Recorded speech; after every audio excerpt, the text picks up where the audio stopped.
کہ جو بغیر کسی شک کے ایک بہت بڑا بادشاہ گزرا ہے، کیا وہ ذوالقرنین ہو سکتا ہے؟ آج کی اس ایپیسوڈ کے اندر میں آپ کے ساتھ یہی ڈسکس کروں گا، اور اس کے ساتھ ایک بہت ہی دلچسپ چیز اور بھی۔ سائرس اعظم کو تاریخ کتنا بڑا بادشاہ مانتی ہے، اس کا اندازہ آپ اس کو ملے ٹائٹلز کے ساتھ کر سکتے ہیں۔ ٹائٹلز یعنی کہ وہ نام کہ جو قدیم دنیا میں کسی انسان کی اچیومنٹس سے متاثر ہو کر اسے دیے جاتے تھے، اور آپ کو پتہ ہے کہ سائرس کی اچیومنٹ سے متاثر ہو کر اسے کتنے نام دیے گئے تھے؟ 10۔ اور اب آپ ذرا وہ ٹائٹلز سنتے جائیے۔ انشان کا بادشاہ، پرشیا کا بادشاہ، میڈیا کا بادشاہ، دنیا کا بادشاہ، بادشاہوں کا بادشاہ، عظیم بادشاہ، طاقتور بادشاہ، بابل کا بادشاہ، سمرہ اور آکیڈیا کا بادشاہ، اور دنیا کے 4 کونوں کا بادشاہ۔ تو کیا بادشاہوں کا بادشاہ سائرس ہی ذوالقرنین تھا؟ اس بات میں کوئی شک نہیں کہ سائرس کی سلطنت آج کے پاکستان سے لے کر شام یعنی سیریا تک پھیلی ہوئی تھی، اور سائرس کے انصاف کے متعلق تو اس کے دشمن بھی گواہی دیتے تھے کہ وہ بہت زیادہ منصف بادشاہ تھا، بالکل ویسے ہی کہ جیسے ذوالقرنین تھے۔ شاید آپ کو یاد ہوگا کہ اپنی 40,000 سالوں کے علم سیریز کے اندر میں نے آپ کو بتایا بھی تھا کہ کیسے حضرت سلیمان علیہ السلام کے بعد بخت نصر نامی ایک بادشاہ نے یروشلم پر حملہ کر دیا تھا، اور یروشلم سمیت حضرت سلیمان علیہ السلام کے بنائے ہوئے ہیکل سلیمانی کو تباہ کر کے تقریباً 70,000 یہودیوں کو غلام بنا کر اپنے ساتھ بابل لے گیا تھا۔ تو اس واقعے کے بعد وہ بادشاہ سائرس ہی تھا کہ جس نے یہودیوں کو آزاد کر کے انہیں یروشلم واپس چلے جانے کی اجازت دی تھی، اور نہ صرف یہ بلکہ اس نے یہودیوں کو اپنا دوسرا ہیکل یعنی کہ سیکنڈ ٹیمپل بنانے کی بھی اجازت اور پھر اس کے لیے فنڈز بھی فراہم کیے تھے۔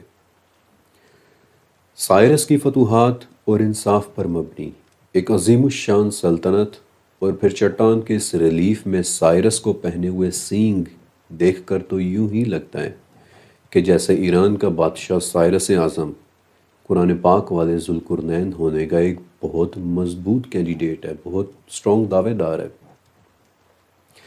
لیکن اصل دلچسپ بات تو یہ ہے کہ سائرس نے ایک دیوار بھی بنوائی تھی۔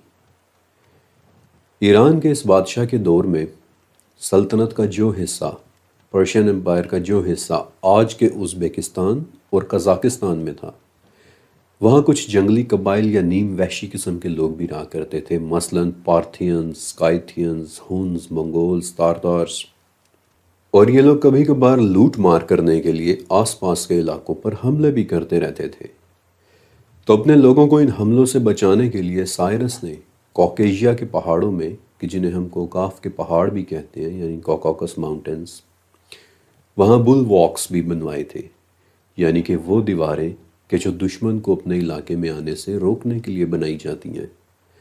اور یہ سائرس کا ایک ایسا ایکٹ تھا، ایک ایسا اقدام تھا کہ پھر جس کی وجہ سے بہت سے لوگ سائرس ہی کو ذوالقرنین مانتے ہیں اور ان جنگلی قبائل کو یاجوج اور ماجوج۔ لیکن ابھی میں نے آپ کو سائرس کے سینگوں والے تاج کے متعلق نہیں بتایا، اور مجھے پورا یقین ہے کہ سائرس کے سینگوں والی اس تصویر کے متعلق جاننے کے بعد آپ کو بھی سائرس قرآن پاک والا ذوالقرنین ہی لگنے لگے گا۔ ریلیف میں بنے ہوئے سائرس کے یہ سینگ دراصل ہم کراؤن کہلاتے ہیں، یعنی ایک طرح کا تاج۔ لیکن میں نے اس تاج کے متعلق بہت ان ڈیپتھ ریسرچ ورک کیا کہ آخر اس کے پہننے کے پیچھے کیا وجوہات ہو سکتی ہیں، اور مجھے اس تاج کی جڑیں قدیم مصر یعنی اینشنٹ ایجپٹ تک لے گئیں، جہاں ایک مشہور مصری فرعون توتن خامن کے سونے کی کرسی پر اس تاج کی ایک شکل بنی ہوئی تھی، اور قدیم ایجپشن اینشنٹ ایجپشن سٹائل کی لکھائی یعنی ہائروگلفس سے ہمیں یہ پتہ چلتا ہے کہ مصر میں اس تاج کا نام ایتف تھا، یعنی 2 سینگوں والا تاج، کہ جن میں سے ہر ایک سینگ ایک علامت ہوا کرتا تھا، یعنی ایک سینگ سچائی کی علامت اور دوسرا سینگ انصاف کی علامت۔ یعنی عام الفاظ میں جو شخص سینگوں والے بادشاہی کے اس تاج کو اپنے سر پر پہنے گا وہ سچائی اور انصاف کو سب سے اوپر سمجھے گا۔ اور یہ وہ سب سے بڑی وجہ ہے کہ سائرس کے قرآن پاک والے ذوالقرنین یعنی 2 سینگوں والے بادشاہ کے ہونے پر تقریباً یقین آ جاتا ہے۔ ایک ایسا بادشاہ جسے ایک بہت بڑی سلطنت بھی ملی تھی، ایک ایسا بادشاہ کہ جو انصاف پسند اور سچائی کو پسند کرنے والا تھا، ایک ایسا بادشاہ کہ جس نے جنگلی قبائل سے اپنے لوگوں کو محفوظ رکھنے کے لیے بل واکس یعنی دیواریں بھی بنوائی تھیں۔ سائرس کے ذوالقرنین ہونے کے متعلق تھیوری سب سے پہلے دراصل ایک جرمن فلالوجسٹ سر جی ایم ریڈسلاب نے 1855 میں پیش کی تھی کہ لگتا ہے کہ سائرس ہی ذوالقرنین ہے۔ اب مغربی دنیا میں تو اس تھیوری کو کوئی بہت زیادہ پاپولیرٹی یا مقبولیت تو نہیں ملی، لیکن کئی انڈین اور پاکستانی اسکالرز نے اسے فوراً قبول کر لیا، بالخصوص مولانا ابوالکلام آزاد نے۔ انہوں نے سائرس ہی کے ذوالقرنین ہونے پر کافی زور دیا، اس پر کافی کچھ لکھا، اور پھر ان کے بعد مولانا مودودی، ڈاکٹر اسرار احمد، علامہ طباطبائی، جاوید احمد غامدی اور ناصر مکرم شیرازی جیسے بڑے بڑے ناموں نے بھی سائرس ہی کو ذوالقرنین ہونے کے حوالے سے تقریباً تسلیم کر لیا۔ لیکن سائرس کے ذوالقرنین ہونے والی پوری تھیوری کو صرف اور صرف ایک چھوٹا سا پتھر بہت برے طریقے سے ڈیمیج کر دیتا ہے۔ آج اس وقت لندن کے برٹش میوزیم کے روم 52 میں ایک چھوٹا سا پتھر رکھا ہوا ہے، ایک چھوٹا سا آرٹیفیکٹ کہ جس کا آئیڈینٹیفیکیشن نمبر 90920 ہے، اور عام زبان میں ہم اسے دی سائرس سلنڈر کہتے ہیں۔ 1879 میں ایران سے کھدائیوں کے دوران ملا ایک چھوٹا سا سلنڈر کہ جس سے مجھے سائرس کے متعلق ایک انتہائی اہم بات پتہ چلی، اور وہ یہ کہ سائرس ایک بیبلونین خدا مردوک کا ماننے والا تھا۔ وہ اپنے آپ کو ایزاگیلا اور ایزیدا کے مندروں کا پجاری بھی کہلوایا کرتا تھا، اور یہ وہ مندر تھے کہ جہاں آگ کی پوجا ہوا کرتی تھی، آگ کی پرستش ہوا کرتی تھی۔ اور پھر یعنی عراق کے ایک شہر سے ملی ایک انسکرپشن کے مطابق سائرس یہ بھی کہتا ہے کہ عظیم دیوتاؤں نے تمام زمین میرے ہاتھوں میں دے دی ہے۔ یہ سائرس ہی تھا کہ جس نے مردوک کے مجسموں کو ریپیئر کروا کر، انہیں ٹھیک ٹھاک کروا کر دوبارہ سے مندروں میں انسٹال کروایا تھا، انہیں وہاں لگوایا تھا تاکہ ان کی عبادت ہوتی رہے۔ اور سائرس کی یہ حرکت اس بات کا واضح ثبوت ہے کہ دی گریٹ کنگ سائرس ایک پولیتھیسٹ بادشاہ تھا، یعنی ایک سے زیادہ خداؤں کو ماننے والا انسان، آگ کو مقدس سمجھنے والا انسان، جبکہ قرآن پاک والے ذوالقرنین واضح طور پر ایک مونوتھیسٹ تھے، ایک موحد تھے کہ جو ایک اللہ پر یقین رکھتے تھے۔ اور یہی وہ وجہ ہے کہ مولانا ابوالکلام آزاد سے پہلے کسی بھی کلاسیکل مفسر نے اپنی تفسیر میں کبھی بھی سائرس کے ذوالقرنین ہونے کا کوئی ذکر نہیں کیا۔ یہاں تک تو میں نے آپ کو ان 2 ناموں کے متعلق بتایا کہ جو ذوالقرنین ہونے کے حوالے سے سب سے زیادہ مشہور ہیں، یعنی یونان کا شہزادہ الیگزینڈر دی گریٹ جسے ہم سب جانتے ہیں، اور پرشین امپائر کا ایک بہت بڑا بادشاہ سائرس دی گریٹ جس کے متعلق نسبتاً کم لوگ جانتے ہیں۔ میں نے آپ کے سامنے وہ تمام وجوہات بھی رکھی کہ جن کی وجہ سے لوگ مانتے ہیں کہ ان دونوں میں سے کوئی ایک ذوالقرنین ہو سکتا ہے، لیکن پھر میں نے آپ کے سامنے وہ تمام دلائل بھی رکھے کہ یہ دونوں ہی ذوالقرنین نہیں ہو سکتے۔ لیکن ایک بات یاد رکھیے گا کہ ذوالقرنین ہونے کے حوالے سے یہ 2 نام تو صرف وہ ہیں کہ جو مشہور ہو گئے۔ در حقیقت ناموں کی ایک بہت بہت طویل لسٹ ہے کہ جن کے متعلق سمجھا جاتا ہے کہ وہی ذوالقرنین تھے، اور اسی لسٹ میں سے ایک اور نام ایک عرب بادشاہ کا ہے، اور آج کی قسط کے اس حصے کے اندر میں آپ کو اسی عرب بادشاہ کے متعلق بتانے والا ہوں کہ جن کا نام تھا صعب ذوالمراسب۔ ذوالقرنین کو آئیڈینٹیفائی کرنے کے سفر میں ذاتی طور پر جو نام مجھے سب سے زیادہ دلچسپ لگا وہ عرب کے ایک بادشاہ صعب ذو المراسب کا ہے، اور ان کا نام ہمیں بتانے والے لوگ بھی دو بہت بڑے نام ہیں، یعنی حضرت وہب بن منبہ اور ابن ہشام۔ وہب بن منبہ رحمۃ اللہ علیہ ایک تابعی تھے، یعنی انہوں نے ڈائریکٹ صحابہ کرام رضی اللہ تعالیٰ عنہم سے اپنی تعلیمات حاصل کی تھیں، اور ابن ہشام رحمۃ اللہ علیہ 9ویں صدی میں گزرے ایک بہت بڑے اسلامی اسکالر تھے، بلکہ یہی وہ اسکالر تھے کہ جنہوں نے ابن اسحاق کی لکھی ہوئی سیرہ کی کتاب کی تلخیص کی تھی، یعنی اسے مزید آسان کر کے لکھا تھا۔ اور آپ کو یاد ہوگا کہ ابن اسحاق نے تاریخ کی سب سے پہلی سیرہ کی کتاب لکھی تھی، کہ جس کا میں نے اس سیریز کے بالکل شروع میں ذکر بھی کیا تھا، اور ابن ہشام کا کام امام طبری کے لیول کا کام ہی سمجھا جاتا ہے۔ ابن ہشام نے بھی ذوالقرنین کے حوالے سے اپنا اکاؤنٹ پیش کیا۔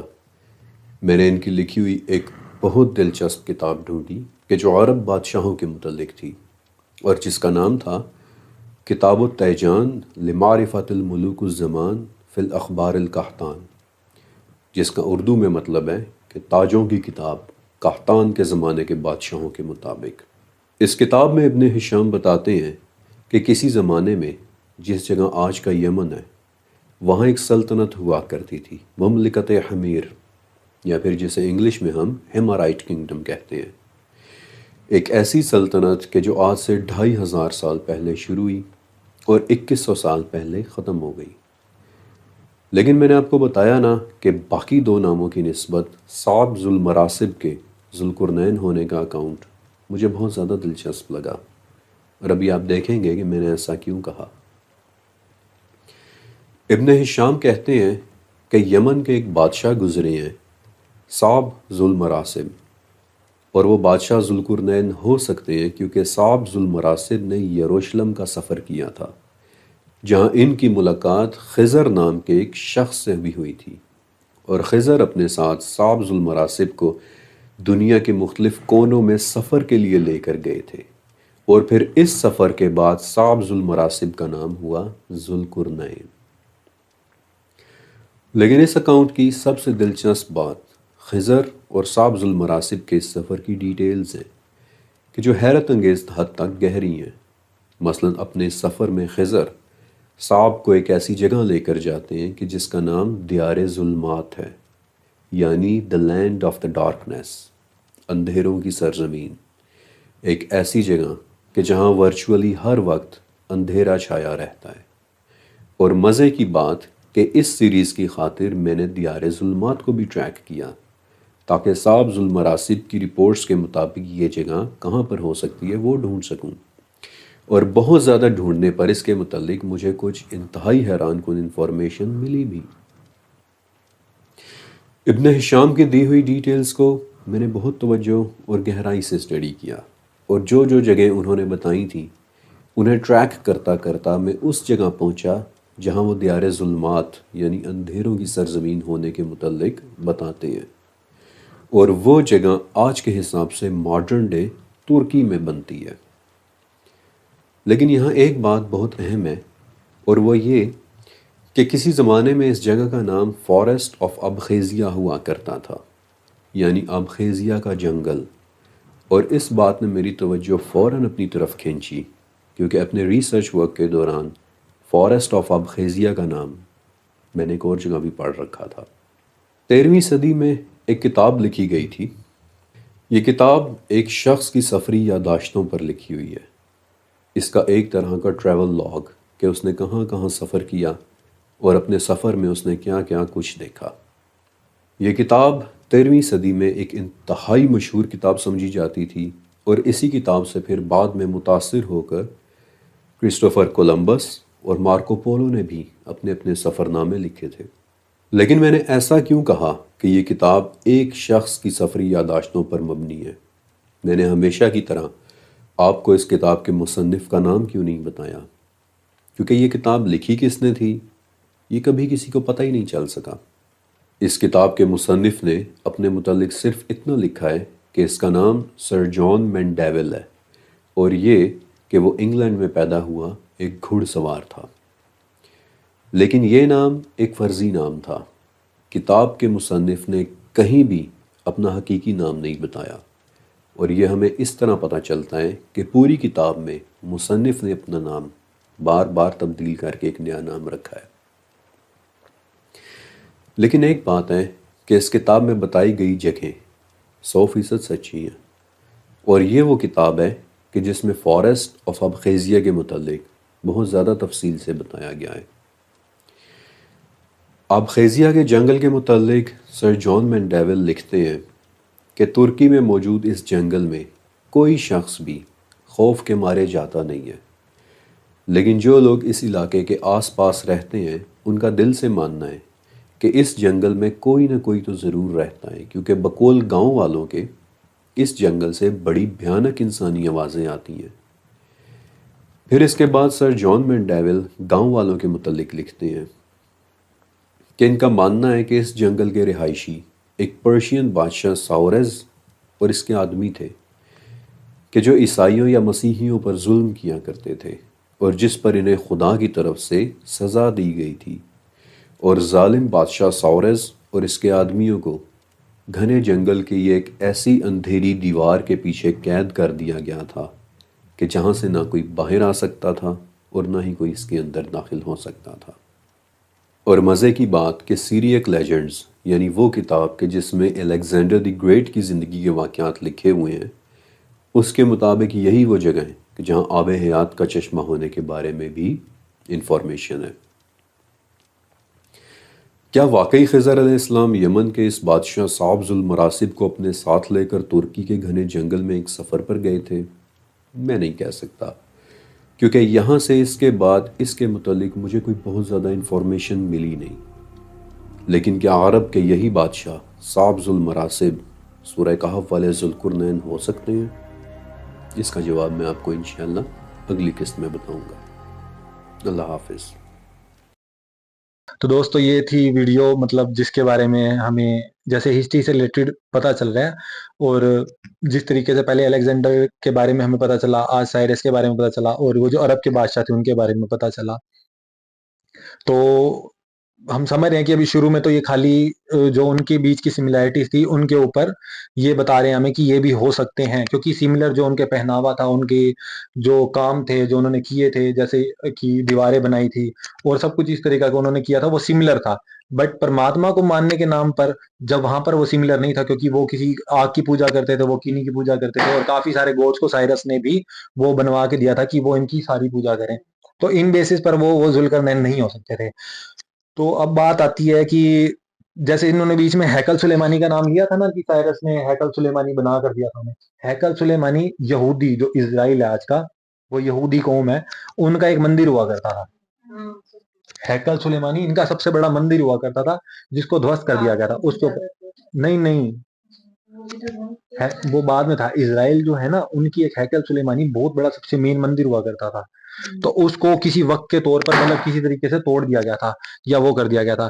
تب یہ سائرس نے جب ان کو بچا کے لائے نا وہاں سے، پھر انہوں نے دوبارہ ان کو یہودیوں کو پیسہ بھی دیا، چندہ بھی دیا، اور دوبارہ ہیکل سلیمانی دوبارہ بنوائی، تو دوسری بار پھر ہیکل سلیمانی ٹوٹ گئی۔ اب تیسری بار اسرائیل آج کوشش کر رہا ہے دوبارہ ایک بہت بڑی ہیکل سلیمانی بنانے کی، جس کے اندر وہ یہ چاہتے ہیں کہ ہم اپنے جو نبی پروفٹ آئیں گے نا، جیسے یہ پرانے آ چکے ہیں، تو جو پروفٹ آئیں گے تو ہیکل سلیمانی ان کے لیے تیار کیا جا رہا ہے، آج کے ٹائم میں بھی کیا جا رہا ہے، وہ اس چیز کی ویٹ کر رہے ہیں۔ تو ہیکل سلیمانی کے اوپر بھی ایک پرسنل ویڈیو ہم کریں گے ضرور، بھی ہیکل سلیمانی ہے کیا بھی، اس سے ریلیٹڈ پراپر جو تھوڑا بہت میرے کو پتا چلے میں اس کے بیسس پر بتا رہا ہوں جو میں نے کیا تھا، ٹھیک ہے۔ باقی تو یہ ہو گیا، اور باقی یہ جو آپ نے لاسٹ میں سنا کہ جو عرب کے بادشاہ جیسے ترکی کے جنگلوں کی بات کری جا رہی ہے کہ وہاں پر ہونے کے چانسز بڑے زیادہ ہیں یجوج مجوج کے۔ اب یہ دیوار ویزیبل بھی نہیں ہو سکتی، انویزیبل ہو سکتی ہے، مینس کہ بھئی نہ دکھنے والی، یا اس کا کسی طریقے سے پروٹیکشن کری گئی ہے بعد کے ٹائم میں۔ تو ان کے کہنے کا مطلب ہے کہ ان جنگلوں سے جب آواز آتی تھی نا، تو یہ بھی ایک طرح کا کنسیپٹ ہو سکتا ہے کہ اس کے پیچھے ان کو قید کر کے رکھا ہوگا، اور وہاں سے آج تک آوازیں آ رہی ہیں، وہ آج تک زندہ ہیں، مطلب ایک طرح کی کمیونٹی چل رہی ہے لگاتار وہاں پر، اور کسی بھی طریقے سے ہوگا، اور وہاں سے باہر نہیں آ پاتے وہ۔ تو یہ اب اس کے اوپر ڈیپینڈ کرتا ہے کہ وہ کیا ہے وہاں پر بھائی۔ یہ تو اب انہوں نے چھوڑ دیا، اینڈ آف دا ڈے مطلب جو بھی آئے گا، قیامت کا دن آئے گا، اس وقت پتہ چلے گا کہ ججمنٹ ڈے پہ آئے گا۔ تو اب آپ نے سنا، اب آپ کو تھوڑا سا پتا چلا، ابھی بیچ میں ہم نے روک کر تھوڑا اس کے بارے میں ذوالقرنین کے بارے میں ان کو بتایا بھی تھا، ہرمن کو بھی، اور ہرمن گھر سے بھی پہلے اس کا وہ تیار کر کے لائی تھی دیکھ کے سب کچھ. تو آپ کو دیکھ کے کیسا لگا؟ آج پہلی بار آپ لوگ میں ہو تو آپ کچھ کہنا چاہو گے کہ اسٹوری کے بارے میں کوئی کیسے آپ کو مجھے فیل؟ بہت اچھا لگا اور انہوں نے مطلب بہت اچھے سے ایکسپلین کیا. ہاں، ان کے بولنے کا طریقہ، ہاں بتانے کا ان کے طریقہ، بولنے کا طریقہ مطلب بہت زیادہ ایزی تھا. اور ہسٹری سے ریلیٹڈ بھی بہت ساری چیزیں پتہ چل رہی ہیں نا. ہاں جیسے وہ بتا رہے ہیں کہ بھئی ہاں کس طریقے سے پہلے نام بھی نہیں سنے تھے، ہاں اسی طریقے سے ہی ہمیں اس طریقے سے ہسٹری کی چیزیں بھی بتا رہے ہیں اور بکس ہوں کے بارے میں بھی بتا رہے ہیں ہوں کہ ایسی ایسی بکس ملی تو کچھ نالج اور انکریز بھی ہوتی ہے نا. ہاں. تو بٹ اس میں ہمیں جو ذوالقرنین کون تھے ریالٹی میں وہ ابھی ہمیں پتا نہیں لگا. ویسے ہمیں پتا ہے وہ ذوالقرنین ایک بادشاہ تھے، مطلب ہاں ایک راجا تھے جو کہ ایک چاروں دشاؤں میں یاترا پر نکلے تھے. بس جنرلی اتنا ان کے بارے میں مسلم کنسپٹ میں اتنا آتا ہے. تو اس کو پریکٹیکل دیکھا جائے آج کی دنیا میں تو اس کے اوپر ریسرچ ہے. تو یہ ہمیں آنے والے ایپیسوڈ میں ہی پتا چلے گا. ہمیں بھی اتنا ہی پتا ہے کہ ذوالقرنین ایک بادشاہ تھے اور ان کے ساتھ جو کرنا ہے گٹی تھی. تو آپ نے جو ذوالقرنین کے بارے میں باقی جو پتا ہے آپ کو وہ بھی بتاؤ بھائی اینڈ میں کیسے پتا لگے گا کہ یجوج مجوج کے بارے میں. جیسے جب ججمنٹ ڈے آئے گا تو پھر جو اللہ ہے وہ اپنی طاقت سے جو انہوں نے وال کریٹ کی تھی اس کو توڑ دیں گے. اور کیا کہتے ہیں جو اللہ کے بندے ہیں وہ اس وال والی سائڈ جائیں گے اور جیسے وہ جو یجوج اور مجوج ہے نا جب وہ باقی لوگوں کے اوپر اٹیک کریں گے اور ٹریز وغیرہ اور یہ ساری چیزیں سب کچھ ڈسٹروائے کر دیں گے تو وہاں پہ نا وہ جو اللہ کے بندے ہیں نا ان کے اوپر تیر پھینکیں گے. اچھا. تو پھر وہ جو اللہ ہے نا وہ اپنی شکتیوں سے ان تیر کو نا ریڈ کلر کا کر کے یعنی کہ ان کے اوپر خون لگا کے ان کو واپس بھیج دیں گے تو انہیں لگے گا کہ جو اللہ کے بندے ہیں وہ مر گئے. اچھا. اور پھر وہ بچیں گے کیسے؟ اس کے بارے میں مجھے نہیں اس کے بارے میں اتنا پتا تھا ہے. ہاں. چلے کافی اچھا پتا تھا جو بھی پتا تھا. تو مطلب ابھی چھوٹی ہیں کافی، مطلب 15-1 سال کی ہی ہیں یہ ابھی. تو بٹ پھر بھی ان کا مطلب اسپرچویلٹی کی طرف ہے کافی زیادہ دھیان جیسے ان کو گھر سے ملتا ہے. تو آپ بتاؤ آپ کو سن کے کیسا لگا ابھی تک کا؟ ان کی بھی سیریز تو ہمیشہ سے اچھی لگتی آئی ہے اور ابھی تو مطلب کہ ہاں مطلب بیچ میں ہی ہے ابھی تو جتنا ہمیں پتا ہے ہم نے ویسے ذوالقرنین ابھی تو جنرلی ہسٹری کا ریسرچ چل رہا ہے نا. ہسٹری میں جو ابھی تو ان راجاؤں سے الیگزینڈر سے سائرس کے ساتھ میچ کیا جا رہا ہے کہ کون ہو سکتا ہے، کیا یہ بھی ہو سکتے ہیں یہ بھی ہو سکتے ہیں. تو ان کے ساتھ ابھی میچ کیا جا رہا ہے. تو آگے جو سیریز بڑھے گی تو ہمیں پتا چلے گا. اور سیریز میں اس میں انٹرسٹ تو بہت ہے. ہاں باقی مزہ تو آتا ہے سننے میں. تو آپ بتاؤ آپ کیا کہنا چاہو گے کہ پچھلے کنسپٹ کے اکارڈنگ مطلب ابھی تو چاہے ہسٹری کا ہی پارٹ چل رہا ہے تو ابھی تو 3rd ہی ایپیسوڈ ہے. پچھلے ایپیسوڈ میں جیسے ہم نے دیکھا کہ الیگزینڈر کے سے سملیرٹیز دیکھی گئی، سائرس کے ساتھ دیکھی گئی، لیکن الیگزینڈر کے ساتھ زیادہ میچ ہوتی تھی سملیرٹیز.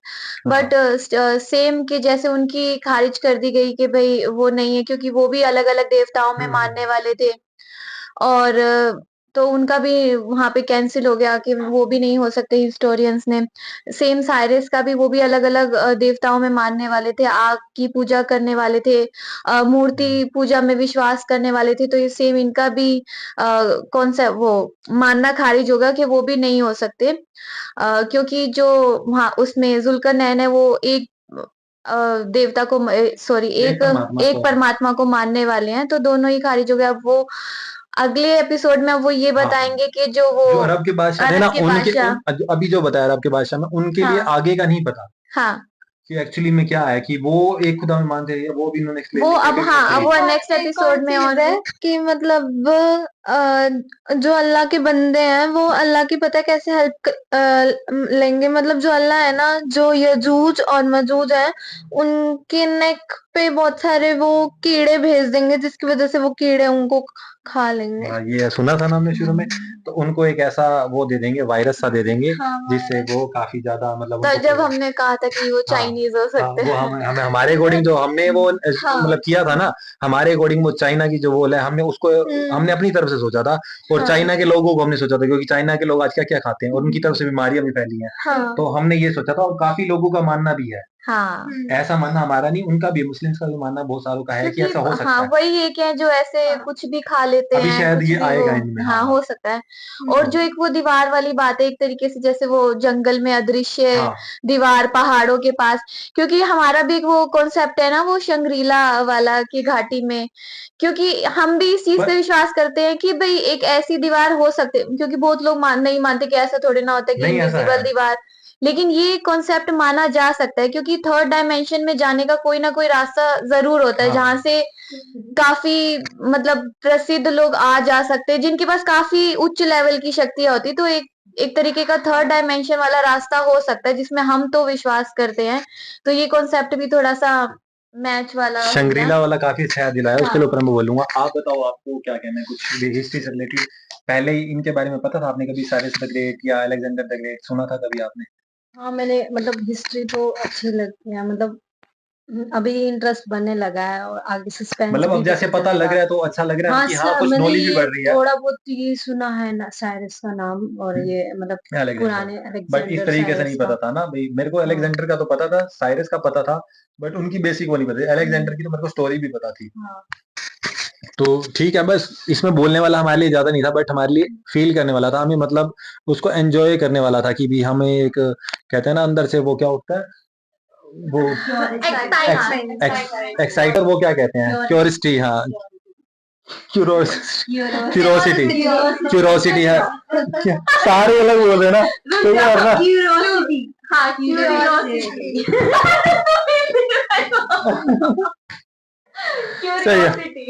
کیوروسٹی بھی غلط بولتا ہی نہیں ہے، بس کئی بار نا وہ پروننسیشن نہیں آتی. تو ہمیں بھی کافی ایکسائٹمنٹ سی ہو رہی تھی، مطلب کہ بھئی آگے بھئی جیسے آئے گا اس کے بارے میں تھوڑا سا میں نے خود سے کیا تھا. مجھے پتا ہے کہ آگے کافی انٹرسٹنگ ہونے والا ہے، بٹ زیادہ تو میں نے نہیں دیکھا. لیکن اب ہسٹری میں ہم اتنا ہی دیکھ سکتے ہیں اور صرف اس کو فیل کر سکتے ہیں. ابھی ہمیں پتا چلا، تھوڑی نالج بڑھ رہی ہے ہماری تھوڑا سا، اور نیا نیا کچھ پتا چل رہا ہے جو آج تک پتا ہی نہیں تھا. ہم اپنے اس میں اسپرچولیٹی میں جاتے ہیں تو ہم اتہاس کے ان چیزوں پر نہیں جاتے ہیں، صرف اسپرچل ان چیزوں پہ چلے جاتے ہیں نا. اب ہمیں ورلڈ میپ کے اکارڈنگ پتا لگ رہا ہے کہ ہسٹری میں کیا کیا ہوا، کیا کیا کیسے ہوا. تو کافی اچھا لگ رہا ہے سننے میں، اور ان کا بلاگ تو ویسے ہی اچھا ہوتا ہے. اور میں کہوں گا ان کو سپورٹ ضرور کریں، اور ہمیں بھی ضرور کریں. ہمیں لائک سبسکرائب اور شیئر ضرور کیجیے گا. آپ کو ایسی آگے اور ویڈیوز چاہیے تو پلیز ہمیں کمنٹ کر کے ضرور بتانا. ہرمن کا تو ضرور بتانا. اور ایک اور سوال کہ ہم سبھی کے آرٹیفیکٹس ہمارے برٹین کے چور بازار میں پڑے. جتنے بھی مطلب دیش دنیا کے جو ہے ساری ہماری ٹریجر ہے، وہ ایک طریقے کا میوزیم نہیں ہے، وہ چور بازار ہے کہ ہر جگہ ہر دیش پہ انہوں نے چوری کری ہے، ڈکیتی کری ہے، اور سب کچھ وہیں پر پڑا ہوا ہے. ہر دیش کا دیکھ لو تو وہیں پہ سب کے چور بازار میں پڑا ہے سامان. اور جو شنگریلا گھاٹی کے بارے میں بات کری تھی، یہ اس کا صرف انہیں ایگزامپل دیا تھا. شنگریلا گھاٹی ایکچولی میں بٹ ہو نہیں سکتی وہ چیز، پتہ ہے کیوں؟ کیونکہ وہ ہے ترکی، مطلب جو یجوج مجوج کا ہے نا وہ ہے تو عرب سائڈ کا، ادھر ترک والی ادھر سائڈ کا ہی ہے، سیریا والی سائڈ کا. اور شنگریلا، ہاں شنگریلا چائنا کی بارڈر تو لگتی ہے بہت جگہ. چائنا تو رشیا تک بھی لگتا ہے. ہاں چائنا بہت بڑا ہے، رشیا ہی بہت بڑا ہے. تو کہنے کا مطلب یہ ہے کہ شنگریلا گھاٹی کے بارے میں جسٹ آپ کو ایک انفارمیشن دینا چاہوں گا کہ لداخ اور چائنا کے بیچ کے اندر ایک شنگریلا گھاٹی ہے جو ہندو مانیتاؤں کے اکارڈنگ بھی اور چائنا کے اکارڈنگ بھی وہ ایگزسٹ کرتی ہے. لداخ کے اکارڈنگ بھی، جو لداخ کے جو لوگ ہیں ان کے اکارڈنگ بھی ان کے کاغذوں میں بھی ہے. اور اس کے بارے میں بہت سارے انگلش جو رہ چکے ہیں یہاں پر دیش پر جب قبضہ تھا تو وہ بھی اس کی کھوج میں گئے تھے، اور کچھ نے اپنی بک میں لکھا ہے کہ ہم نے بھی ایسے ایسے سنتوں کو، مطلب سینٹس کو دیکھا ہے جو کہ ایک ادرشیہ مینس انویزیبل وال ہے، اس کے اندر سے آتے جاتے ہیں، اور وہاں کی دنیا کچھ اور الگ ہی ہے، مطلب وہ ڈائمینشن ہی ہو رہا ہے. تو میں آپ کو جسٹ ایک بتا رہا ہوں، آپ شنگریلا گھاٹی ہی یوز کر لینا تو آپ کو اس کے بارے میں پورا کنسپٹ ملے. ہندوازم میں بھی ایسے الگ الگ ڈائمینشنز کے بہت زیادہ کنسپٹ، بہت زیادہ ہیں، بہت زیادہ بہت زیادہ ڈائمینشنز ہیں. تو پھر آپ کو ویڈیو اچھی لگی اور ہماری کنورسیشن اچھی لگی اور تو آپ ضرور ہمیں کمنٹس میں بتائیے گا، اور کچھ اس میں سمجھنے والا جو ہم سے رہ گیا وہ بھی آپ ہمیں کمنٹس میں ضرور بتانا.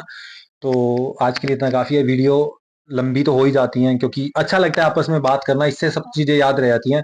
بٹ ان ٹاپکس میں جو ہسٹری کے کچھ چیزیں بتائی ہیں وہ زیادہ مائنڈ میں نہیں بیٹھیں گی. کچھ چیزیں میرے کو رہ گئی کیونکہ وہ ایک ہسٹری کو جنرلی انجوائے کرنے والے سین تھے.